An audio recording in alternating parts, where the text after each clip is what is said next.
কিছু বছর আগের কথা, যখন রাজ্য দখলের জন্য রাজ্যের রাজা অন্য রাজ্যের রাজাদের উপর হামলা করত রাজ্য দখলের জন্য। গল্পটা তখনকারই। সোনালীপুর রাজ্যের রাজা ছিলেন হরিহর চট্টোপাধ্যায়। তিনি খুব সাদাসিধে মনের মানুষ ছিলেন।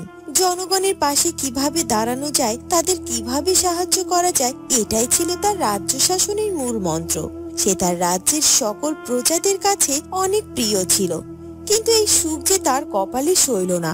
সে অনেক গুরুতর একটা রোগে আক্রান্ত হয়ে গেলেন। তার একটি মাত্র ছেলে ছিল, নাম তার হরিশ। একদিন মহারাজ হরিশকে বলেন, শোনো বাবা, তোমাকে বলি, আমি হয়তো আর কিছুদিনের অতিথি আমি এই পৃথিবীর।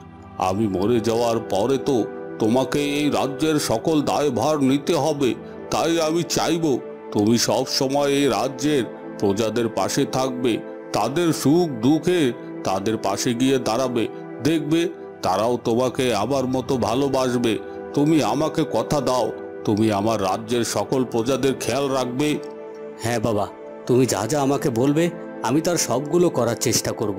আমিও আমার রাজ্যের সকল প্রজাদের তাদের সুখ দুঃখে পাশে গিয়ে দাঁড়াবো। আমি কথা দিলাম তোমাকে বাবা, আমি কখনো অন্যায়ভাবে কোনো প্রজার উপর অত্যাচার করব না। এবার তাহলে আমি খুব শান্তিতে মরতে পারবো, কারণ তুমি যে আমার রাজ্যের সকল প্রজাদের খেয়াল রাখবা। আমি কালই তোমাকে এই রাজ্যের রাজা হিসাবে ঘোষণা করব। তখন হরিশ মহারাজের কথা শুনে সেখান থেকে চলে যায়। অন্যদিকে পাশের রাজ্যের রাজা মহেশ হরিশ রাজার এমন গভীর রোগের কথা শুনে অনেক খুশি হয়, আর সে তার মন্ত্রীকে বলে, বুঝলেন মন্ত্রী, এবার আমাদের রাজ্যের বিজয়ের সময় চলে এসেছে। শুনছি পাশের রাজ্যের রাজা হরিহর এখন এক গভীর রোগে আক্রান্ত হয়েছে। তাই এটাই মোক্ষম সময় আমাদের রাজ্য বিজয়ের। তুমি সেনাপতিকে বলে রাজ্য বিজয়ের জন্য সৈনিক তৈরি করো। আর আমি রাজ্য বিজয়ে কোনো ত্রুটি রাখতে চাই না, যার কারণে আমি পাশের রাজ্যে আমার হাত থেকে হারিয়ে ফেলি। আপনি কোনো চিন্তা করবেন না মহারাজ, আমি রাজ্য বিজয়ের জন্য সকল পদক্ষেপগুলো এখন থেকেই নেওয়া শুরু করে দেব। পাশের রাজ্যের রাজা হরিহর মারা যাওয়ার পরপরই আমরা সোনালীপুর রাজ্য বিজয় করে নেব। তাহলে আমাদের রাজ্যের সীমানাও অনেক দূর অবধি বেড়ে যাবে। তুমি ঠিক কথাই বলেছ। রাজা হরিহর না মরা পর্যন্ত আমাদের রাজ্য আক্রমণ করা একদম বোকামি কাজ। আমরা রাজা হরিহর না মরা পর্যন্ত সোনালীপুর রাজ্যে আক্রমণ করব না। আমি যে আজ বড্ড খুশি, কারণ খুব তাড়াতাড়ি সোনালীপুর রাজ্য আমার হবে। মহারাজ, তাহলে আমি এবার যাই। আমি গিয়ে সেনাপতিকে সবটা খুলে বলি, যেন সে রাজ্য আক্রমণ করার জন্য সৈন্য প্রস্তুত করতে পারে। আমি আর দেরি করব না, এক্ষুনি আমি চলে যাচ্ছি প্রধান সেনাপতির কাছে। এবার তাহলে আমি যাই মহারাজ। এই কথা বলে মন্ত্রী সেখান থেকে চলে যায়।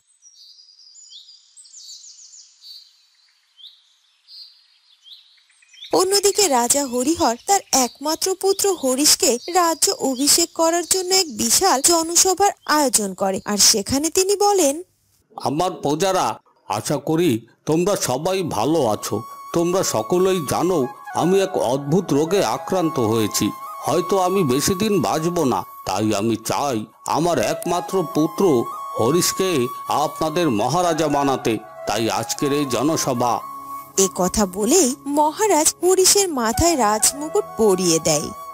আমি আজ থেকে আপনাদের এই রাজ্যের মহারাজ। আমি আপনাদের কাছে কথা দিচ্ছি যে আমার বাবা যেমন আপনাদের সুখ দুঃখে আপনাদের পাশে থেকেছে, আমিও আজ থেকে আপনাদের সকলের সুখ দুঃখে পাশে থাকবো।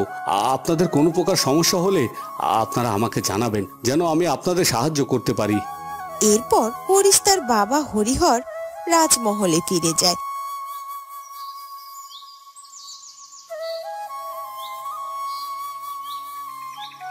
কিছুদিন পরে হরিহর ঠিক করেন তার একমাত্র পুত্র হরিশকে তিনি বিবাহ দেবেন।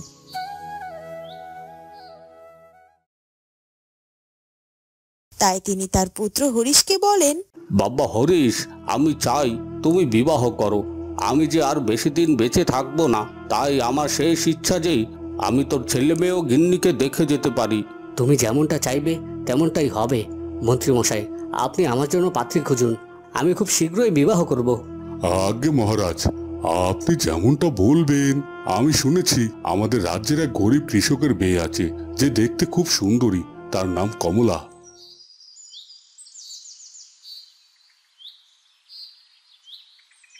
কিছুদিন পরে হরিশ তার রাজ্যের একটা গরিব কৃষকের মেয়ে কমলাকে বিবাহ করেন। কমলা দেখতে ছিল খুবই সুন্দরী, যে কেউ তাকে বিবাহ করার জন্য পাগল হয়ে যেত।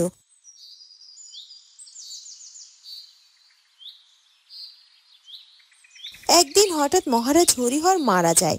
তখন পাশের রাজ্যের রাজা মহেশ তার মন্ত্রীকে বলে, মন্ত্রী মশাই, আপনি যুদ্ধের প্রস্তুতি নিন। আমরা খুব শীঘ্রই সোনালীপুর রাজ্যে আক্রমণ করব।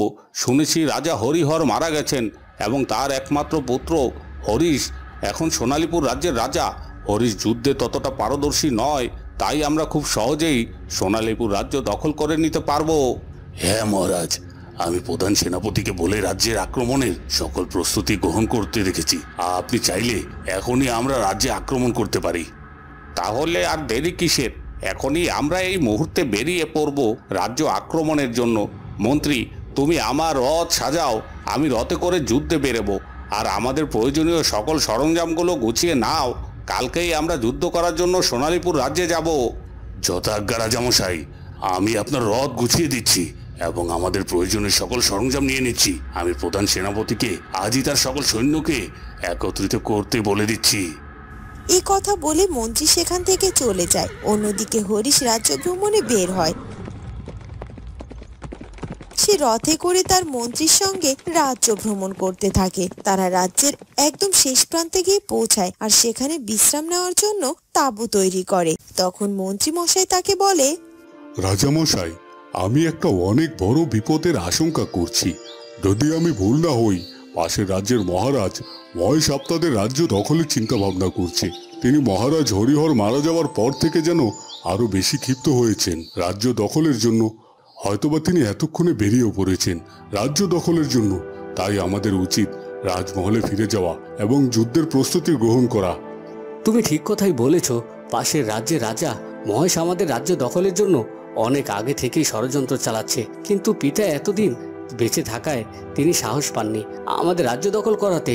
তবে এবার হয়তো তিনি আমাদের রাজ্য দখল করার চেষ্টা করলেও করতে পারে। চলো, আমরা আর বিশ্রাম নেব না। আজ আমরা এখন রাজমহলে ফিরে যাব এবং যুদ্ধের সকল প্রস্তুতি গ্রহণ করব। মহারাজ, চলুন তাহলে আমরা এবার রওনা দেই। এরপর হরিশ মন্ত্রীমশাই রাজমহলে ফিরে আসেন। মন্ত্রীমশাইকে দিয়ে সেনাপতিকে সজাগ করে দেন।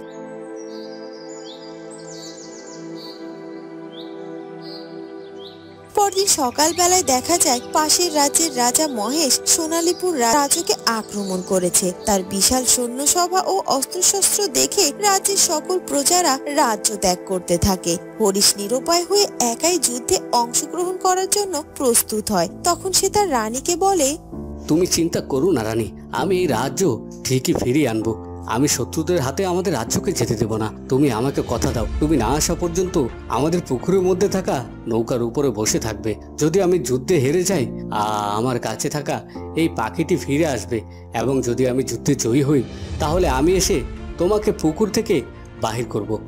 আমি যদি যুদ্ধে হেরে যাই, তাহলে তুমি উড়াল দিয়ে নৌকা ফুটো করে পুকুরের মাঝে আত্মহত্যা করবে। কথা দাও আমাকে। আমি তোমাকে কথা দিচ্ছি যে তুমি ফিরে না আসা পর্যন্ত আমি পুকুরের মধ্যে থাকা ওই নৌকার উপরেই বসে থাকবো। আর তুমি যদি হেরে যাও, তাহলে আমি নৌকাতে করেই আত্মহত্যা করবো ওই পুকুর মাঝে। এবার তাহলে তুমি আমাকে বিদায় দাও। আমাকে যুদ্ধে যেতে হবে। ক্ষমা চেয়ে আমাকে ছোট করবেন না আপনারা। আপনারা সকলেই আমার থেকে বয়সও অনেক বড়। আপনারা সবাই আমার জন্য দোয়া করবেন যাতে আমি সব সময় আপনাদের পাশে থাকতে পারি, আপনাদের সকল বিপদে আপদে আপনাদের পাশে এসে দাঁড়াতে পারি। এবার আমাকে আপনারা বিদায় দিন। ওদিকে হয়তো আমার স্ত্রী আমার জন্য অপেক্ষা করে বসে আছে। আমি যে তাকে বলেছিলাম যদি আমি রাজ্যে আর না ফিরি, তাহলে সে যেন পুকুরের মাঝে থাকা নৌকাটিতে ফুটো করে আত্মহত্যা করে। তাহলে আপনি এবার বের হন রাজামশাই এবং খুব দ্রুত রাজমহলে ফিরে যান। হরিশ তার কথা শেষ করে সেখান থেকে চলে যায়। আর রাজমহলে ফিরতেই রাজমহলের পাশে থাকা পুকুরটিতে চলে যায়। আর সেখানে গিয়ে দেখতে পায় নৌকা অনেকখানি ডুবে গেছে এবং কমলাও পানির মধ্যে ডুবতে শুরু করেছে। তখনই হরিশচন্দ্র ঝাঁপ দিয়ে কমলাকে পানি থেকে তুলে আনে। আমি যে বলেছিলাম আমি যদি রাজমহলে ফিরতে না পারি, তাহলে আমি আমার পাখিটি ছেড়ে দেব যাতে তুমি নৌকা ফুটো করে আত্মহত্যা করতে পারো। কিন্তু আমি তো আমার কবুতরটি ছেড়ে দেইনি। তাহলে তুমি কেন আত্মহত্যা করতে যাচ্ছিলে? আমি দেখতে পাই আপনার সেই কবুতরটি উড়ে এসে রাজমহলে বসেছে। তখন আমার আর বুঝতে বাকি ছিল না যে আপনি হয়তো বেঁচে নেই। তাই তো আমি আত্মহত্যা করতে চাইছিলাম, কিন্তু আপনি যে এখনো বেঁচে আছেন সেটা তো আমি জানি না। তাহলে কেন এই কবুতরটি ছেড়ে দিয়েছিলেন? কোথায়? আমি তো আমার পাখিটি ছেড়ে দেইনি, সে আমার হাত থেকে পড়ে গিয়েছিল হবে। যাই হোক, একটা খুশির সংবাদ যে আমরা এই রাজ্য জয় করতে পেরেছি। আমরা শত্রুকে আমাদের রাজ্য থেকে দূরে তাড়াতে পেরেছি।